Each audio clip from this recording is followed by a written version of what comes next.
sobre o tema que nós vamos tratar agora, porque ontem, no final do programa, você acompanhou a informação trazida pelo Osmando do assassinato covarde, cruel, de um candidato a presidente da República no Equador. E aí nós temos agora aí no portal Meio Norte, meionorte.com, o portal está reestruturado, é o portal que mais cresce na região, tem uma ampla cobertura nacional e internacional também.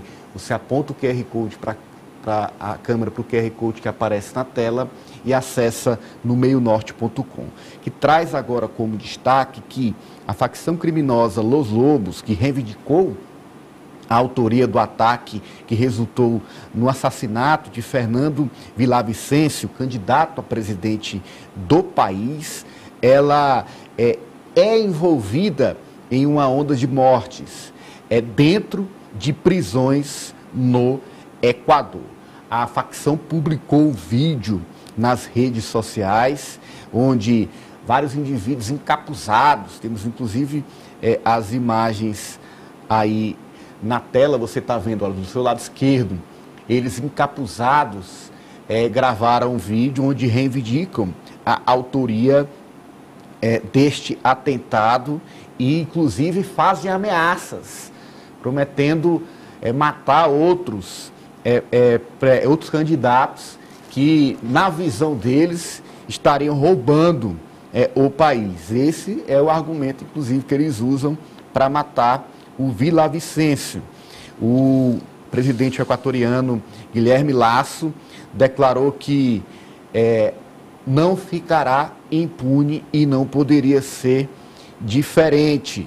O braço forte do Estado vai enfrentar fortemente este grupo criminoso Los Lobos que cometeu, repito, esse ataque cruel, covarde, assassinando um candidato a presidente equatoriano, o Villavicencio.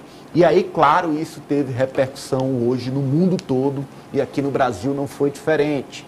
E provocou uma atitude do Congresso Nacional Brasileiro. França, que atitude foi essa? Hoje, Ananias, uma série de deputados assinaram um projeto de lei da deputada federal pelo MDB em Pernambuco, a Isa Arruda, pedindo que os recursos do fundo partidário e do fundo eleitoral sejam utilizados para a proteção individual dos candidatos, não só dos candidatos, mas também dos pré-candidatos nas eleições aqui no Brasil. Porque no Brasil não há, como no Equador, na Colômbia, essa questão do narcotráfico tão envolvido na política, mas tem o problema das milícias, Ananias. A gente equipara com as milícias, agora também as facções vêm avançando, mas há casos já envolvendo a milícia e essa influência na política que se equipara com essa presença do narcotráfico no Equador e também na Colômbia. Então, esse projeto de lei passa a ser apreciado no Congresso Nacional, na Câmara dos Deputados, e vem recebendo, a cada hora que passa, mais apoio por conta realmente dessa urgência, da necessidade da garantia dessa segurança e principalmente com o cenário político do Brasil, que nos últimos anos se tornou um cenário mais extremista, com dois lados aí duelando firmemente, e isso ocasionou episódios de violência. Até mesmo o ex-presidente Jair Bolsonaro foi esfaqueado durante a campanha em 2018. Já houve, inclusive, ameaças recentemente ao presidente Luiz Inácio Lula da Silva, em que um fazendeiro lá no estado do Pará ameaçou tirar a vida de Lula, e outras ameaças surgem constantemente. Lembrando que o Villavicencio tinha seguranças. A imagem do atentado mostra a atuação desses seguranças. A esposa dele diz que houve falhas, houve erros, e de fato houve, porque ele terminou sendo executado. Pode ser um caminho, Marta? É um caminho essa proposta apresentada hoje na Câmara dos Deputados? Ananias, eu vejo como sim um caminho. A segurança ela tem que ser sim reforçada, mas eu acho que principalmente os políticos, as pessoas, os eleitores têm que colocar a mão na consciência e diminuir esses discursos ou parar, né, de ter esses discursos violentos. A gente sabe que que tudo isso foi colocado com mais frequência, a gente viu com mais frequência esse tipo de discurso de ódio contra políticos, essa separação do lado de lá e o lado de cá, direita e esquerda, um contra o outro. Enfim, eu acho que esse discurso de ódio, e que foi colocado com mais força ainda durante o período eleitoral desse ano, já que os adversários eram bem fortes, Lula e Bolsonaro, lados totalmente diferentes, esse discurso foi visto com mais frequência e a violência certamente também aumentou com isso. A gente não tem só esse caso de violência política, infelizmente. Marta, desculpa lhe interromper, porque você falou, a gente não tem só esse caso, e aí a Kátia fez uma linha do tempo, não foi, Kátia? Já você completa, só para a gente acrescentar esse dado, importante para a nossa audiência ver que esses casos de violência são recorrentes envolvendo personalidades políticas. Kátia? Na América, né, a gente tem essa ideia, um pouco pacíficos, nem tanto, não é assim. Sejam por diversas motivações, né? A rivalidade entre grupos políticos ou outro tipo de motivação, como é o caso agora, um discurso contra o narcotráfico, um discurso Sim. que a princípio não era, mas assim, a força dessas... Ele era um candidato que combatia o narcotráfico. E nem era nenhum dos candidatos com maior potencial.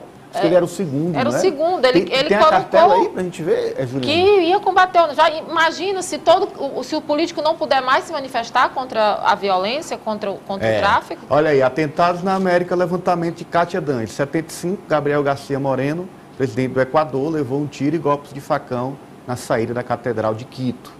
Em 1953, foi Ramon Cantera, presidente do Panamá, que foi assassinado durante um evento em um hipódromo. Em 65, John Kennedy, presidente americano, foi baleado na cabeça. Tem mais? Temos mais. 2018, a vereadora Marielle Franco, no Rio de Janeiro, que sofreu um atentado e foi assassinada com 13 tiros em um carro no Rio. 2018 também tem a facada no então candidato. Do ex-presidente.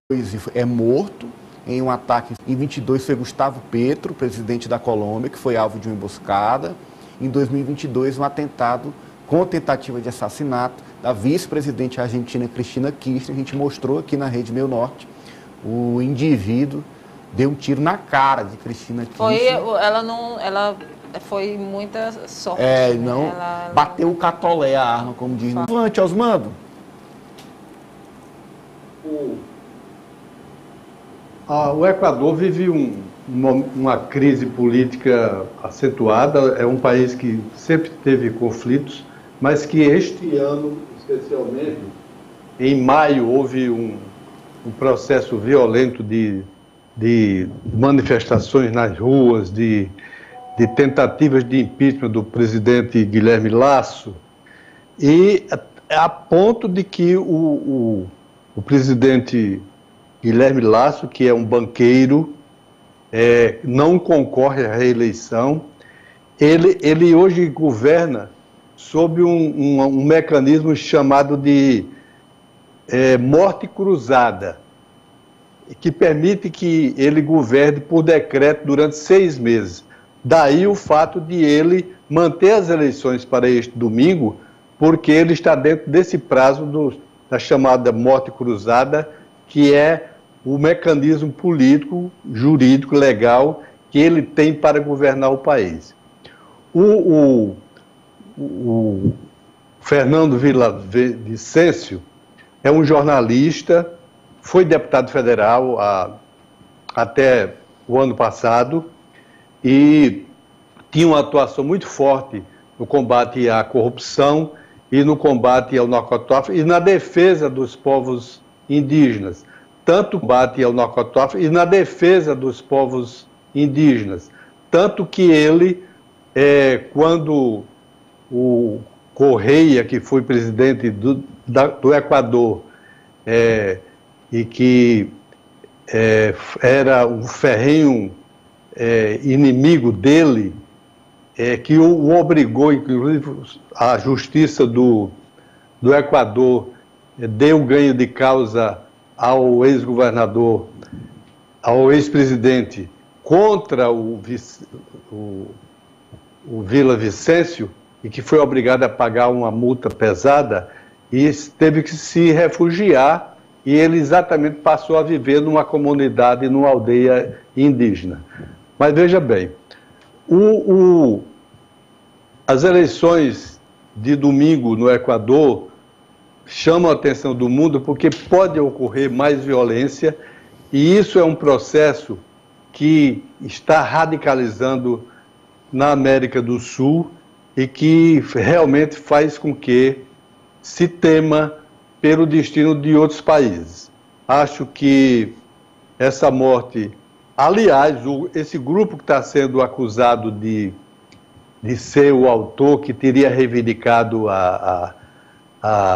o atentado, a autoria do atentado, gravou um vídeo sem máscara, todos vestidos de branco, negando que fossem, saiu agora à noite, eles negando. Para você ver, o clima que está no Equador é realmente muito, muito preocupante. Elias, essa questão de reivindicar me lembrou Estado Islâmico, Talibã. Lembra essa turma aí. É realmente extremista, é realmente muito preocupante a gente ver isso aqui tão perto da gente na América do Sul, e o Brasil precisa estar atento, os países da América do Sul, sobretudo unidos, para não deixar esse tipo de Estado paralelo tomar de conta e que isso possa se disseminar para os outros países da região. É uma